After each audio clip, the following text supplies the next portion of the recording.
لا يمسه إلا المطهرون تنزيل من رب العالمين.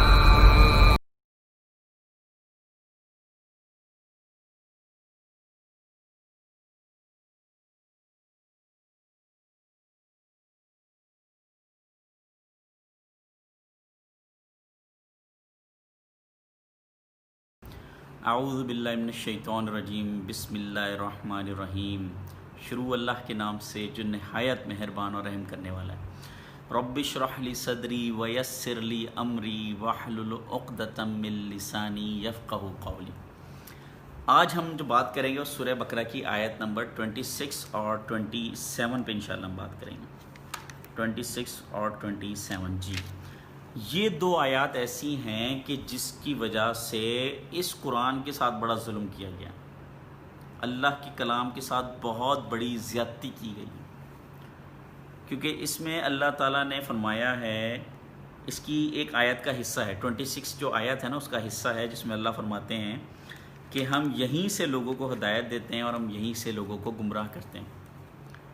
اور یہ پوری آیت کا ایک ٹکڑا ہے، اور چونکہ ہم قرآن پاک کو ایک کانٹیکسٹ میں نہیں پڑھ رہے ہوتے، چونکہ ہم قرآن پاک کو ایک اس کا میسج ختم ہونے نہیں دیتے اور ہم درمیان میں ہی اس کی ایک پرسیپشن نکال لیتے ہیں، لہٰذا ہم پھر کنفیوژن میں رہتے ہیں۔ کیونکہ آپ دیکھیں، جب تک آپ پوری بات نہیں سنتے، جب تک آپ قرآن پاک کی پوری بات نہیں سنیں گے، آپ کو کیسے سمجھ آئے گی کہ اللہ تعالیٰ کیا کہنا چاہ رہا ہے۔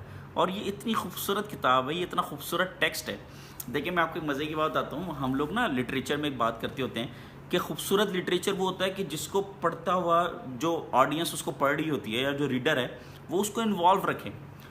یہ قرآن پاک دنیا کی سب سے بڑی لٹریری کتاب ہے، اور اس کی خوبی یہ ہے کہ یہ سمجھ جاتا ہے کہ اس وقت جو میرا پڑھنے والا ہے وہ کیا سوچ رہا ہے، اور میں نے کس طرح سے اگلی آیت کو کوٹ کرنا ہے کہ اس کے اندر آٹومیٹکلی ایک ہدایت پیدا ہو۔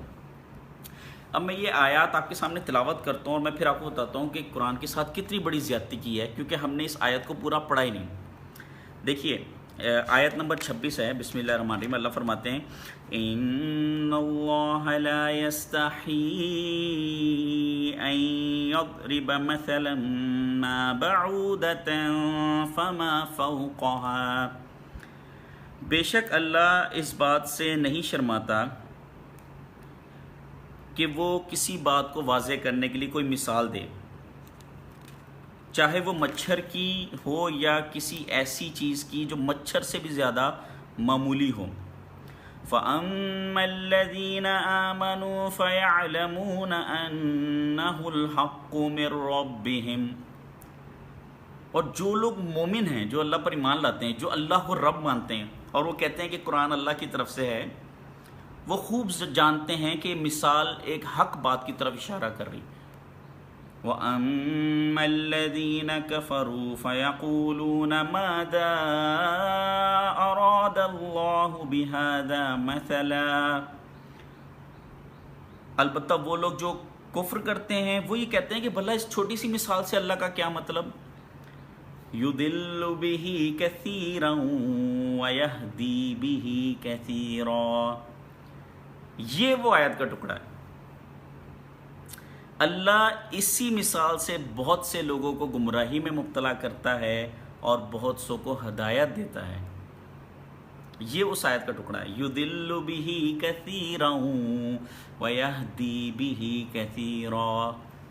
وہ جو لوگ کہتے ہیں نا جی کہ اس قرآن سے ہدایت بھی ملتی ہے، اس قرآن سے گمراہ بھی ہو جاتے ہیں۔ کئی لوگ کہتے ہیں کہ ہم قرآن پڑھتے ہی نہیں ہیں۔ کئی علماء کہتے ہیں کہ جی قرآن آپ خود سے نہ پڑھیں، آپ گمراہ ہو جائیں گے۔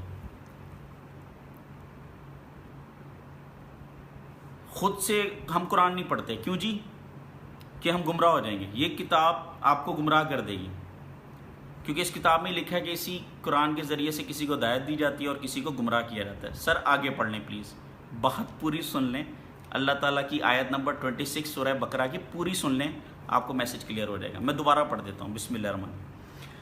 یُضِلُّ بِهِ كَثِيرًا وَيَهْدِي بِهِ كَثِيرًا وَمَا يُضِلُّ بِهِ إِلَّا الْفَاسِقِينَ۔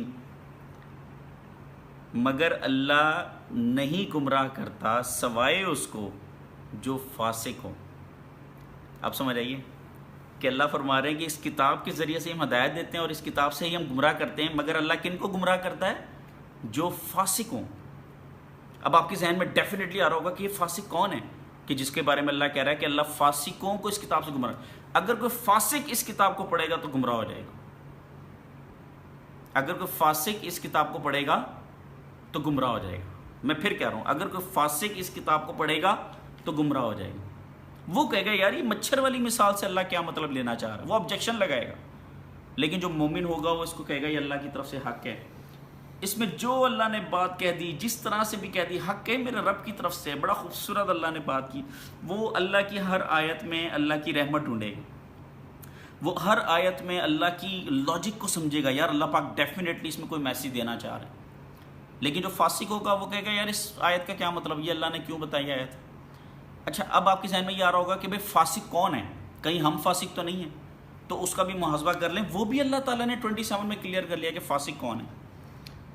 بسم اللہ الرحمن الرحیم، آیت نمبر 27. اب آپ کو پتہ چلے گا کہ فاسق کون ہے. پھر میں آپ کو بتاؤں گا، دیکھیں کتنی خوبصورت کتاب ہے کہ وہ پیٹرن میں چل رہی ہے کہ اللہ فرما رہا ہے یہی وہ کتاب ہے جسے ہم ہدایت دیتے ہیں، یہی وہ کتاب ہے جسے ہم گمراہ کرتے ہیں. مگر ہم کس کو گمراہ کرتے ہیں؟ اس کو جو فاسق ہے. اب فاسق کون ہے اب آگے ایکسپلین ہو رہا ہے. بسم اللہ الرحمن الرحیم. الذين ينقضون عهد الله من بعد ميثاقه، وہ لوگ جو اللہ سے وعدہ پکا وعدہ کر کے توڑ دیتے ہیں. وَيَقْطَعُونَ مَا أَمَرَ اللَّهُ بِهِ أَن يُوصَلَ وَيُفْسِدُونَ فِي الْأَرْضِ اولئک هم الخاسرون.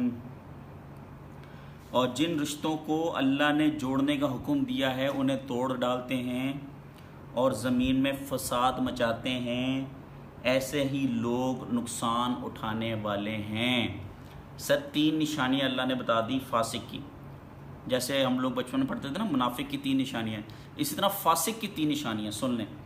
نمبر 1، جب بھی اللہ سے پکا وعدہ کرے گا توڑ دے گا. اب ہم لوگ کیا کر رہے ہیں، مطلب ہم لوگ گناہ جس گناہ پہ ہوتے ہیں، لیٹ سے ہم نے غصے میں آگے کسی کو ذلیل کر دیا، پھر ہمیں فیل ہوا، ہم رو پڑے یا اللہ ہمیں معاف کر دے، پروردگار ہم سے بہت بڑا گناہ ہو گیا، اب میں پکا وعدہ کرتا ہوں کہ میں آج کے بعد کسی کو مجمع میں شرمندہ نہیں کروں گا. وعدہ کر لیا، پھر کوئی بات ہوئی اور آپ نے پھر اگلے کو اسی طرح سے ذلیل کر دیا. یا اگر مثال کے طور پر استغفر اللہ سود کھا رہے ہیں، یا اللہ میں پکا وعدہ کرتا ہوں آج کے بعد میں سود نہیں کھاؤں گا، پھر کھا رہے ہیں. 27ویں کی رات آئی، رو رو کے یا اللہ مجھے معاف کر دے، ایک دفعہ معاف کر دے، اللہ میں چغلی نہیں کروں گا، میں غیبت نہیں کروں گا، میں فساد نہیں مچاؤں گا، میں لوگوں کے گھر تباہ نہیں کروں گا، میں اپنی چال بازیوں میں نہیں لگوں گا، یا اللہ میرے پیارے پروردگار مجھے معاف کر دے. 27ویں کی رات کو جو کہ لیلۃ القدر ہے، اتنا بڑا آپ نے وعدہ کیا، پھر آپ ویسے ہی ہو گئے. جو اللہ سے کیے ہوئے پکا وعدہ کو توڑ دیتے ہیں اور جن رشتوں کو اللہ نے جوڑنے کا حکم دیا اس کو توڑتے ہیں. میں آج کے بعد اپنے بھائی سے نہیں ملوں گا، میرا بھائی مر گیا، میں اپنے بھائی سے نہیں ملوں گا، میں اپنی ماں کی شکل نہیں دیکھوں گا، میں اپنی بہن کے گھر نہیں جاؤں گا، میں اپنی اولاد سے آج کے بعد بات نہیں کروں گا، میں اپنے سسرال نہیں جاؤں گا، ختم، میرا سسرال سے اب کوئی تعلق نہیں ہے. سر یہ وہ ساری سٹیٹمنٹس ہیں اللہ نے کہہ دیا جس کو اللہ نے جوڑنے کا حکم دیا. بھائی ہیں، اگر ایک بھائی سے غلطی ہوگی معاف کر دیں، بھائی ہیں. یوسف علیہ السلام نے یہی کہا تھا نا کہ ایک بھائی کو اپنے بھائی کو معاف کر دینے کے سوا اور کیا کرنا چاہیے. والد ہیں، اگر کوتاہی ہوگی معاف کر دیں.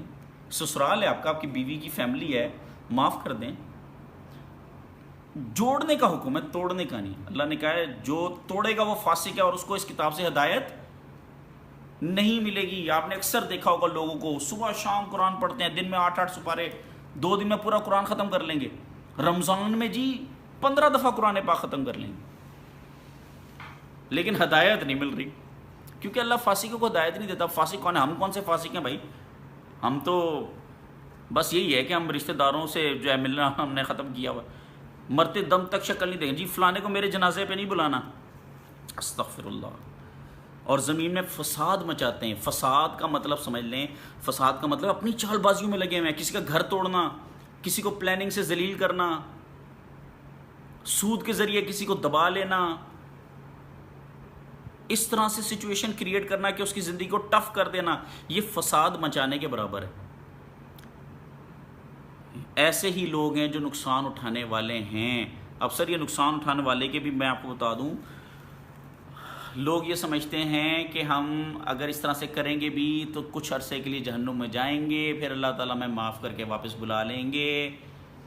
قرآن میں نے سر جتنا قرآن ریسرچ کیا ہے، آپ نے بھی قرآن پڑھا ہوگا، جب اللہ نے ذکر کیا ہے کہ جو جنت میں جائیں گے اور جو جہنم میں جائیں گے، تو اس کے ساتھ پرٹیکولرلی، کیونکہ اللہ کو پتہ تھا کہ لوگوں نے میرے کلام میں چینجز لانے کی کوشش کرنی ہے، اس کی مس ریپریزنٹیشن کرنی ہے، تو اللہ نے ہمیشہ ورڈ یوز کیا خالدین فیہا، ہمیشہ ہمیشہ کے لیے. تو اگر آپ فسق سے بچ جائیں تو اللہ رب العالمین آپ کو ہدایت دینا شروع کر دیں گے. اب میں آتا ہوں واپس، اب مجھے اللہ تعالیٰ واپس لے کے جانا چاہ رہے ہیں. سٹارٹ میں ہم نے پڑھا تھا بسم اللہ الرحمن الرحیم، الف لام میم ذالک الکتاب لا ریب فیہ ھدی للمتقین، یہ متقیوں کے لیے ہدایت ہے. اب متقی کون ہیں؟ جو اس فسق سے بچے ہوئے ہیں، اس کو یہ قرآن ہدایت دے گا، اس کو سمجھائے گا، اس کی لائف چینج کر دے گا، اس کو عزت دار بنا دے گا، اس کو علم اور حکمت عطا کر دے گا، اس کو حکومت دے دے گا، خلافت دے دے گا، اس کا ہاتھ بلند کر دے گا.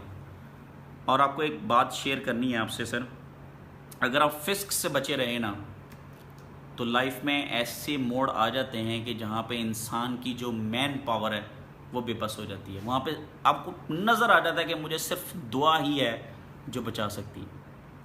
اور جو اس فسق سے بچا رہا، اللہ سے وعدہ کر کے اس کو نبھاتا رہا، جن رشتوں کو اللہ نے بنایا ان کو جوڑتا رہا اور اپنی چال بازیوں میں نہ لگے، تو جب وہ دل سے بھی دعا کرے گا نا، خاموشی سے ہونٹ ہلا کے بھی اللہ سے دعا کرے گا، تو اللہ رب العالمین نہ صرف اس کی دعا سنیں گے بلکہ اس کے معاملے کو احسن طریقے سے سنوار دیں گے. ابراہیم علیہ السلام کو دیکھیں نا، ابراہیم علیہ السلام کو جب آگ میں پھینکنے لگے تو اللہ نے فرمایا ہم نے اس آگ کو سلامتی والا بنا دیا. تو جب آپ اللہ سے دعا کریں گے، یونس علیہ السلام کو دیکھیں نا، یونس علیہ السلام جو مچھلی کے پیٹ میں تھے، آپ نے دعا کی لا الہ الا انت سبحانک انی کنت من الظالمین، تو ٹھیک ہے اللہ نے دعا سن لی تھی، ان کو باہر نکال دیا، ختم ہو گئی نا بات، باہر نکال دیا نا. یہی دعا کی تھی نا کہ اللہ میں ظالموں میں سے ہوں، تیرے سوا کوئی عبادت کے لائق نہیں. تو ٹھیک ہے مچھلی سے باہر نکال دیا، بات ختم ہو گئی. نہیں، میرے اللہ غفور الرحیم ہیں. آپ جب اللہ کو پکارتے ہیں تو پھر اللہ نے کیا کیا؟ یونس علیہ السلام کو ایک ایسی بستی میں بھیجا کہ جہاں پہ 1 لاکھ سے زیادہ لوگ تھے، وہ آپ پر ایمان لائے. تو میرا اللہ غفور الرحیم ہے. سر ہمیں چاہیے کہ ہم اللہ کے ہو کر رہ جائیں. جب ہم اللہ کے ہو کے رہ جائیں گے تو اللہ نے ہمیں خلیفہ بنایا ہے، تو اللہ تعالیٰ پھر ہماری دعائیں بھی سنے گا، ہمیں عزتیں بھی دے گا. وآخر دعوانا الحمدللہ. جزاک اللہ خیر. لا يمسه